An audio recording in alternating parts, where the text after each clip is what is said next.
back in '08, I was promoting the release of the self-titled Kingdom of Sorrow album, and Kirk wasn't available to play a show, and they said, why don't you just play? And I was like, well, what am I going to do? And they said, well, play some Kingdom, play some Hatebreed, play some Ice Pick, play some covers, and I said, well, what will I call it? Just call it Jasta. And I thought, all right, that's a good idea. So then we went to South by Southwest, and I did a showcase, and a lot of labels were there, and did my deal, and now it's being released worldwide. What I do is I record to a hard drive, and I do like riffs or program beats, or I tape loops, and I'll write to loops of like drum beats or whatever. I have a Gibson Epiphone Prophecy that I jam riffs out, and I just kind of like try to organize them by what I think they could fit with. But with Jasta, with the Jasta record, it's more melodic, so I write in a completely different way, where I'm trying to fit the melody to the riff, whereas with Hatebreed I write with the vocal first, and then I kind of piece the riff underneath it. I only try to write when I have the feeling like where I'm inspired, where I go, I got these great words, or I got this great riff, and I try to build on that feeling. I don't try to force it ever. So, that's why I try to tell people, with the first Kingdom record, it was done in '05, but it didn't get released because of red tape till '08.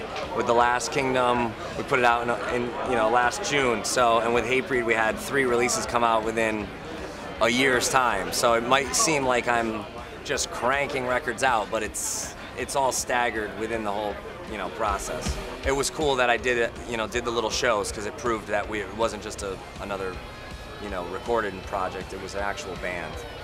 With Hatebreed, it's like I'm constantly being a drill sergeant for myself. So I thought, how could I, do something where it's a fun form of expression, but I'm incorporating different styles and different tones and different sounds. And so whenever I had like a melody or a riff that was different from what I use in Kingdom and Hatebreed, I would just put in my file and just add it to the.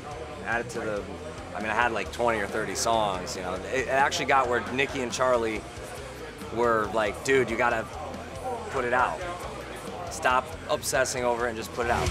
On the first record, the fact that it did so well and people, viewed it as a cool collaboration, that was fun for us, because we didn't know what to expect. And then we came into our own sound with the second album, and even though Kirk couldn't do Ozfest with me and couldn't do the Guar tour with me, this is great because it's how the partnership was supposed to be. It was always supposed to be me and him, and now we have Bubble from Bury Your Dead and Devil Driver, he's playing bass, and Nikki from Toxic Holocaust is playing drums, and Charlie, who's also in Jasta with me, is on guitar. So it's just great. I say the proudest moment would be, having him get his life together and be available for this. So I'm very happy that he's healthy and happy and on the road. We try to be an uplifting band, and we have a good message, and we have the best fans in the world, and we keep proving ourselves every day, and we'll keep doing that until we feel like the time is right. Our formula works, the fans love it, and we love the fans. Well, we have thousands and thousands of fans with our lyrics and our logo tattooed on their body, and it's like, we're not gonna switch it up at this point. We like I said, talking about like how I'm my own drill sergeant, for every record I want the music to be motivational, I want the songs to be inspiring, and I want them to hit hard. This tour I've been sleeping about 4.5 hours a night, and as you can see, my mother told me, "You're getting crow's feet." I'm like, great, thanks, I really appreciate that, Mom. Yeah.